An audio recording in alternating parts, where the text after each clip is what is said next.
Bongo Zibula Meso TV. Y'a la reine Omba. Mon pépé oyo bato ba pemelaka. Jala na aéroport international de Njili avec l'artiste Kabose Boulembi qui fut ex-musicien général de FAO. Bonjour artiste. Bonjour, bonjour. Voilà, bonne santé. Tranquille. Voilà, bon, l'andabiso partout dans le monde, l'impression des alignes Lelo ou Azala qui président Nayo, le général Jeff de FAO. Je sais que vous avez été aussi là-bas pour lui rendre visite, ainsi de suite. L'impression des alignes. Non, impression ça va plaisir. Hein? Voilà. Plaisir à trop, ça date. Donc, bané belé. Au général de FAO depuis voyager depuis Atika Mabela Bako Nae et Lelo Ezali présence dans Ezali na ofuta nyongo parce que aza père oyo encadrant un peu la musique na sala passage pa nae Lelo Ezali retour nae ya on moni présence dans ngai awa et de deux le roi na na Kenya ya le na ofuta nyongo tala rabiri so na été mobulu ya on monae. Dans une heure, tu as le général de FAO. Dans une heure, tu as le général Jeff de FAO. Bon retour à toi au pays. Mais, est-ce que c'est aussi permis à l'artiste Moussous au Pébapé n'a besoin de le général Jeff de FAO? Parce que tout le monde est beaucoup plus, c'est plus la famille, au Toébi qui est basala qui est au tout près. Mais, où y a l'artiste Moussous, tout le monde est bangoté, voire même les autres leaders. En tout cas, ils ont permis de monter nos autos. Et surtout, il faut que ça ne sera même pas mort. Voilà. Général de FAO, il y a mototé. Voilà. Il y a famille biologique qui n'a pas été. Il y a des stars, des patrimoine pays en Mboka. Donc, ils ont permis Kofi Olomide. Il faut aller où il reste Jibem Piana, surtout clan Wenge, surtout pour nous gagner Roloba. Voilà. Et alors, ceux qui s'y côtent au Moni Bangwa Wati. Il y a des problèmes. Ils ont engagé un moteur sur emploi du temps. Voilà. Et ils ont tantôt informé PT. Mais là, on a eu le Nazala qui informé. Mais ils ont permis à l'artiste Nyonso de Royamba. Le général de la musique congolaise. Voilà, un peu amour scolaire, artiste pour ça la plaisir à Makasta Pasteur, Papi Chefou, Nakata Bruxelles. Amour scolaire, amour yabana, Totangana Mikanda, chérie, je t'adore. Tola tapete à alliance, Toko kutana kaka na ba vacances, to yambana, Denge to mesana na la moule. Toko senga kaka na baboti babenisa ngana ya poto za la fiancée Olinga Boy Tabiri. Voilà. Merci beaucoup. Là, c'était l'artiste Kabose Boulembi. Donc, Ayekozwa, le général Jeff de FAO. Nous sommes déjà là. Merci beaucoup à Paola Schengen et Kilo à Londres, Motema et Floris Saombo. À connaît pas demander René Abiri la force qui écrase. Merci à Cornelia Doussi, Yaba Givenchy. Pourquoi pas dire un très grand merci à Lydia Kapajika, celle qui contrôle bon séjour à toi. Nakata République démocratique du Congo, ma femme à moi. Merci beaucoup à celui qu'on appelle le pasteur Roque Tumba Chepela depuis Paris, et puis le pasteur de Sute Bethel Nakati à Belgique, précisément à Bruxelles, Papi Chefou, le pasteur donc Nakati à Bruxelles. Merci beaucoup à maman Mimi Moujeka, maman à Chris Kalanda. Donc ça c'est vraiment quelque chose de bien. Nous sommes là dans l'aéroport international Yanji Lito Zelaka, le général Jeff de FAO Torosola, toujours naba artiste et musicien Topena Bandekoro Bazali Kopusana le général Jeff de FAO. Merci à toi, Glody Kabassel et Ibaka 9. Voilà, merci bien, très chers amis internautes. Nous sommes là, ça continue toujours à l'aéroport international de Njili. Nous sommes là avec l'artiste Baptiste, artiste et comédien qui fait de buzz partout dans Internet. Artiste, bonjour. Bonjour. Voilà, comment nous avons un aéroport Zapona? Zapona arrivé à général de FAO, tout le monde. Voilà. Papa Ouangaï. Et c'est Bambou les Bélé, Atiga Mbogana RDC. Alors, donc, ils ont plaisir à Yambavé. Donc, il faut partir à l'aéroport. Voilà. Et alors, Kota la Ndenge, artiste et comédien, parce que jusque-là, tout le monde est artiste et comédien, même voire même artiste musicien, ou puis va accompagner. Te ba condamné bande remoussousé par rapport à cela battant. Voilà. So oui bien que biso artiste de tout fait là. Tout ça dans matanga. Voilà. Donc faut disposer battant ba mso te permettre ndenga na ye. Na représenter la comédien. Voilà. Mais nzela tenza no mulai. Ah monsieur bana bana banzela. Voilà, je sais que dans la période où le général Jeff de FAO azalé na niveau Libanda, vous avez aussi le temps de vous voir. Oui, on a bêta tour na Kenya. Biso Europe te biso à Kenya. Poto la nga Kenya. Voilà. Ah donc talara grâce à moi Miradjabo, grâce à V Général, des formes tout le monde en a Kenya Kenya. Voilà. Un tout petit message comme témoignage. Tant au Kenya, comment est-ce que vient à Yambakayo, à Kisarabino et alors le lovier à Zoyasko Namabele pour la première fois depuis Abima, vous allez lui accueillir comment? Ouais, c'est un grand plaisir. Il y a ça papa Batunyoso. Azara pour un artiste et comédien. Azara sur un artiste et comédien, nyoso ba mission nyoso. Voilà. Eza plaisir et belé na mboka na ye o atika pendant des années. Eza bana msusu le temps msusu ana 18 ans, 17 ans, abi général de forte. Voilà. Alors, bah mon avis kolo spectacle, kolo makambo belé, kolo chango, soki ndenge nini. Leader à kolo forme, o ngai soki mutabi makambo ite donc wana kolo idéologie o biso no stolanda. Donc bon mon avis. Mais kolo leader wa bimara te biso te bien la papa chéri. Ah moi na ite. Ah oui. À la nande local. Oh. Voilà. Leader Abimara te afana trop parler. Wana donc moi na ye donc il y a deux fois tu donc JB papa chéri. Voilà. Na général de fort donc voilà. Message nous avons lancé partout dans le monde dans ces nets moments. Pour un retour, il y a le général Jeff Defao. Ouais, un grand plaisir. Ezara Neviaye, dans ce grand bande de Gonyoso, Ezara ba artiste était. Donc il y a ça pour na batunyoso. Tant ma vient à Kimia, tant ma vient à Sengo. En tout cas, plaisir Ezara makas. Donc Sengara nae, Bolobaka mbalebele, des fois atterrir. En tout cas, coup de chapeau. Na Empereur Jinsana, le grand producteur Osali général des forts à Kidangat Sabakin. Voilà. Donc voilà, merci. Voilà. Merci beaucoup à Gilles Tiana, le grand producteur. Donc merci à Papi Tchefou, le grand pasteur depuis Belgique. Donc merci beaucoup Nabinotu au Bolinga Rabiso partout dans le monde. Merci toujours continuer toujours na interview Nabiso Mkola Lelo.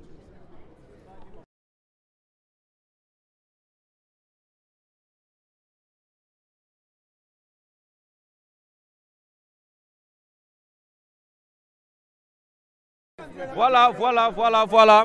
Nous sommes déjà là, donc ça arrivé. Il y a un sapeur de la République démocratique du Congo en direct de l'aéroport international d'Enchili. Bonjour. Bonjour, voilà. Grand journaliste. Voilà, bonne santé. Oui, en tout cas dans les bons, vraiment, dans les voilà, bons. Donc impressionné Zalini par rapport, il y a retour, il y a le général Jeff Defao. Ouais, voilà, Azali, icône de la musique congolaise. Il fallait Azong après le tournoi dans Europe, Amérique, Afrique. Maintenant, est-ce que comme moment on peut servir Bisson à qui parce que vraiment dans les besoins vraiment. Alors, il y a l'équipe nationale mondiale de la SAP, il n'y a pas de griffe, donc il y a tellement de lamba, il y a pendant pièce, il y a solo, il y a l'ingaka. Voilà, donc déjà pour commencer, tout le monde vous êtes vraiment bien habillé, pour présenter Bisso. C'est du Yoji en moto, c'est du magasin. Voilà. Dans le Weston, Kupasika. C'est trop cher. Dans le Yoji, au moins, il fait climat à ma casse, il y a un système. Alors, tout le monde a des fois, il veut la idéologie. C'est mauvais vraiment. Voilà, merci beaucoup, ça continue, nous sommes encore là. Bonjour monsieur. Oui, bonjour. Voilà, bien habillé. Merci beaucoup, je suis descendant valable à Papa Griffe, sapeur d'État, commandant suprême. C'est le général Bivens, chef MIG, chef état-major général de la SAP, général des corps d'armée de la SAP. On prend. Descendant valable à Papa Griffe, qui est le garant de la SAP à Congo Mobima. Nous demandons une délégation à la présence de la SAP qui tient à la terrain. On va qui tout. Oh, des fois, des fois, finga moudouté, azana problème à moudouté, aza politicien té. Un politicien té, a kenda ina libanda, beti ba concert na ye, asali ba production na ye, nde sikoyo. Donc, a comme libre nde yango zo ya manamboka, tozo yamba vraiment. Bon, on a pièce. Ils ont zone interdite. Ils ont palzellerie, zone interdite. Ils ont bonne palzellerie, zone interdite. Tokoloba trotier. Ils ont des grandes pièces. On va. Nako zwata sapeur ne samukusa nako doye nako côté na katia. Ils ont bon. Tokoloba trotier. La présence de la SAP est si calme. Voilà, ça nous montre automatiquement que non, la SAP et la musique congolaise marchent vraiment de pair. Et alors, que représente SAP, Namakambu Etali la musique. Vous êtes en fait, c'est la famille en fait. Bon, le SAP et la musique, c'est ça qu'on s'est communiqué. SAP, la musique est Tambolaka et Lokomoko. Voilà. Papa Wemba, Azalaki s'appelle musicien. On pense à l'être. Musicien pour Ozala bien, faut Ozemba bien, Ozobé taper pièce. Ah, ça peut être la musique. Voilà, musicien ou azali ko rejeter ça c'est un boba. Bon, on a le bien. Ça peut et c'est un faux bango. Musicien oyo, on va rejeter ça, on va azangaya. On va azato, azangaya. Pour ça peut être en forme. Sans forme, en tout cas vraiment Mawato. Bon retour en général. Tout le monde défend vraiment la présence de la SAP. Tout le monde a beaucoup. Yako Fongwama. Tu sais au Kenya il y a un voyage. Tout le monde a beaucoup. À suivre la bagarre, délégation à Saper et à Papa Griffe. Voilà. Merci beaucoup, ça continue toujours dans l'ambiance de retour de général Jeff Defao. Bonjour monsieur. Oh, bonjour. Voilà, ici il y a complété par rapport, il y a retour, il y a le général Jeff Defao. Ok, étant que manager de la SAP et manager, alors tu es en aéroport pour te voir général Defao, pour te la tiki biso mikolo belé. Encore lelo, tango comme lelo, tu vas qui n'est a tombé. Alors qui n'est a tombé, blague à part, tant que tu as récupéré na place victoire, tous les Kinois balanda biso na victoire. Des fois aye nde message tonga to l'excellent. À part remplacer un Chungu Mbadio na kinke sere menea, tozana général de fois to na mutu mususte. Awe zamboka na ye, lokola zongi alors makambo evandi. Voilà, donc makambo déjà polémique ndengo lobi à part ye mutu mususte te metebi pe que papa chéri le roi de Yoji Pazali Adolphe Dominguez de Tata Mobich côté PFOR mais Pazali wana ce que comme le roi ndetika moi négligence. Ah eza négligence te bazabaleki eloba nyarkos bana religion kitendi. Voilà. Oyoki papa chéri na pesi mbote, c'est un grand sapeur. Tata ya yo pe yango wana. Oza sapeur mais bozala lelo na victoire to okutana des fois yo wana si à côté terrain. Alors makambo evandi. Makambo evandi, merci beaucoup à Papin Chefou le pasteur depuis Bruxelles cité Bethel. Merci beaucoup, nous sommes là Lydia Kapajika, ma chérie à moi, je t'aime beaucoup. Bonjour. Oui, ndeko nanga moi bien moi faux, moi vrai. Voilà, moi faux, moi vrai par rapport à quoi pour tout le monde déjà logo fachi hein. Mais ebele baloba ki mabe baloba bataki songi baki se fait. Mais lelo basuki. Baloba revendre nga kenda bonga sikala kozonga suma belete. Mais lelo arrivé avec tu sais bon soko teka kandunda teka ndunda. Soko teka kabamanga teka bamanga senglas teka senglas. Voilà. Vena biso des fois au général matumona aza musicien, aza artiste, aza politicien te mais ming bataka ba songi nesika ka veso ka sala nini pe to ebite va kendaki maramba ndule va kendaki maramba ko pala 21 na libanda eza jeté mais velelo azozonga na mboka na pas za mwana Congo ya solo. Voilà. Merci beaucoup, nous sommes là, nous sommes en train de continuer cette très belle interview. Je sais que vous êtes très nombreux en train de nous suivre sur Trace RDC News. Donc merci beaucoup. Je peux dire un très grand merci à la reine Omba, Congo Zibula Meso TV. Bonjour monsieur. Bonjour les grands journalistes. Voilà, bonne santé. Santé, pepele. Voilà, impressionné par rapport à retour à le général Jeff Defao. Ouais, ça grande émotion, nandé des formes, tout le monde a zoya, quand tu m'as dit que tu as dit que tu as dit que tu as dit que tu as dit que tu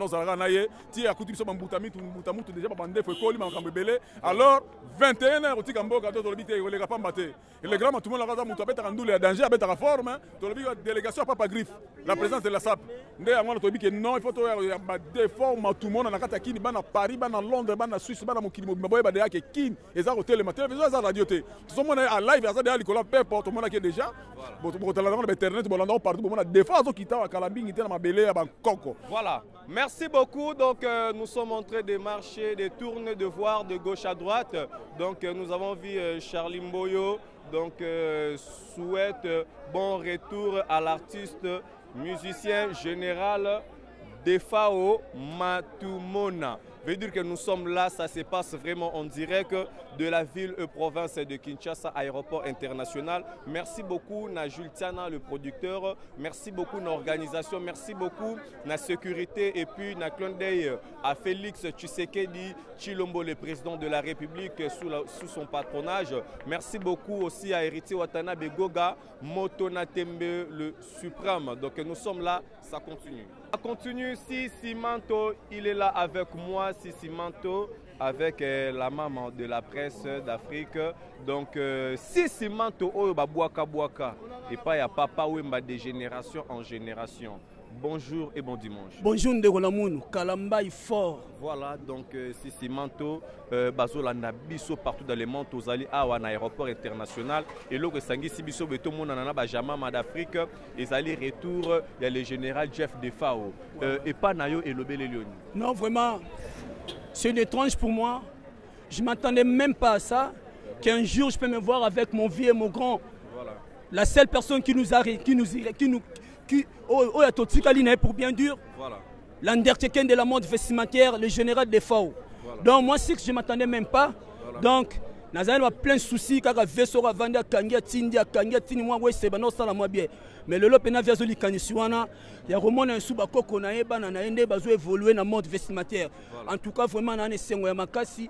Le monde est en bas, il y a liboso, il faut que yemoko tatan zambe kolona bilaka, de peur que puisse les rencontres créent la différence. Voilà. Si nous sommes rencontrés ici, c'est pour une raison quelconque. Ce qui est le général des FAO, à Tchèque Matambene Katna Oesikate, Toronto dans la Katna Oesikate. Il y a un moment nous, le léopard de la SAP, ballon a omis Sukuna, tu as une image.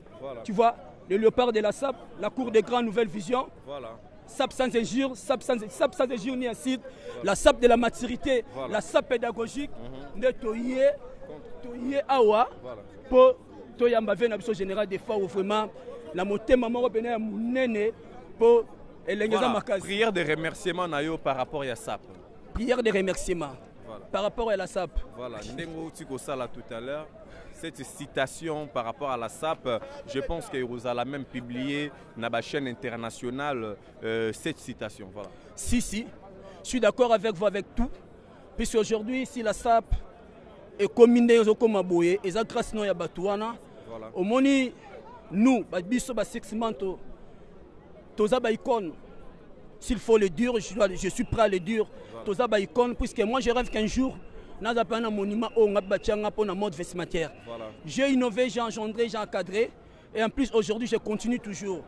La SAP, c'est un synonyme de la propriété, comme disait Papa Wemba. C'est un état d'esprit de savoir et de bien s'habiller, à l'exemple de King Kesser et Menea. Moi, je jette le coup de fleurs à tous les sapeurs.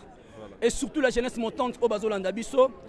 Comme un sapeur, ce n'est pas ma baise, c'est ma lame. Mais dans tout, il faut les canons étaient.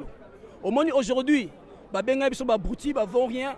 On se comprend, mais il y a un petit rapport.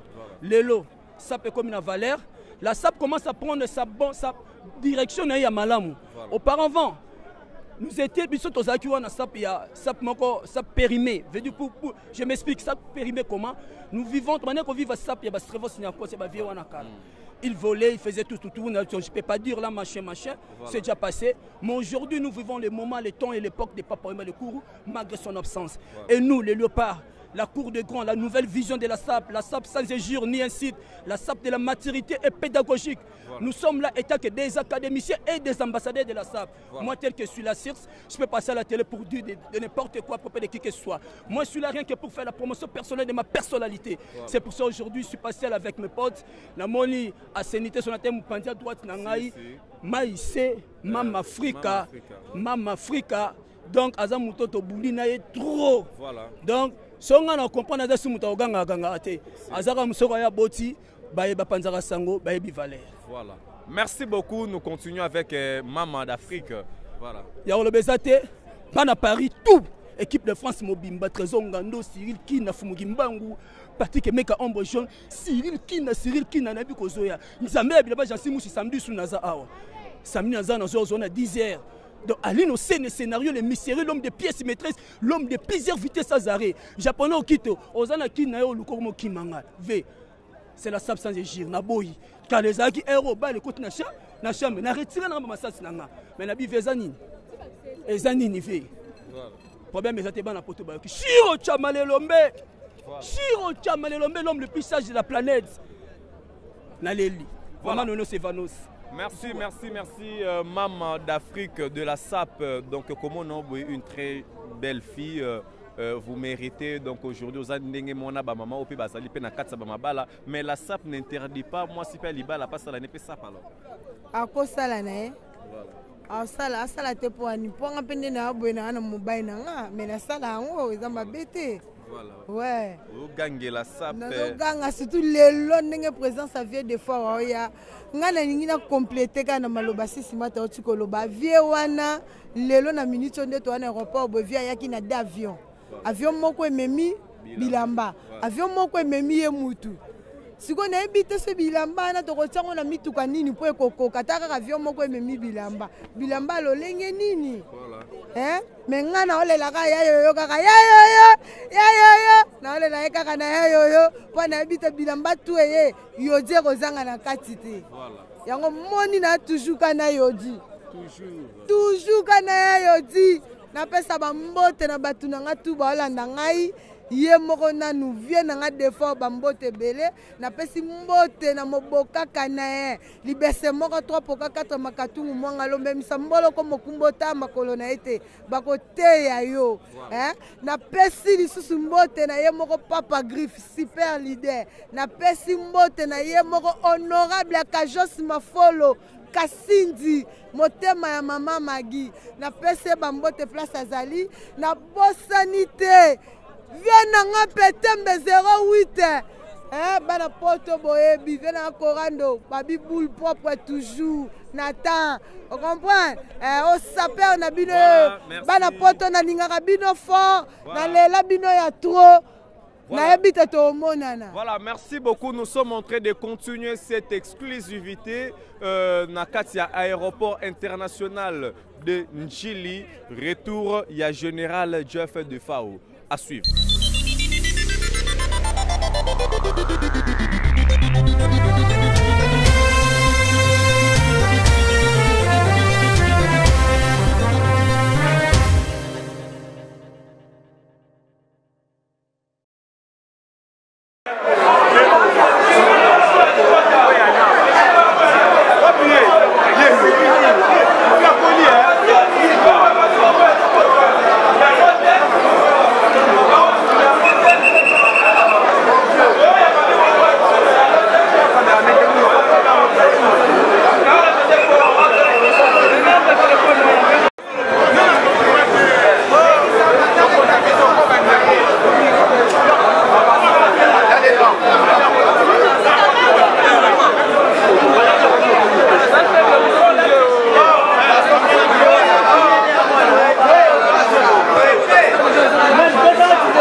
Okay.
Congo Zibula Meso TV.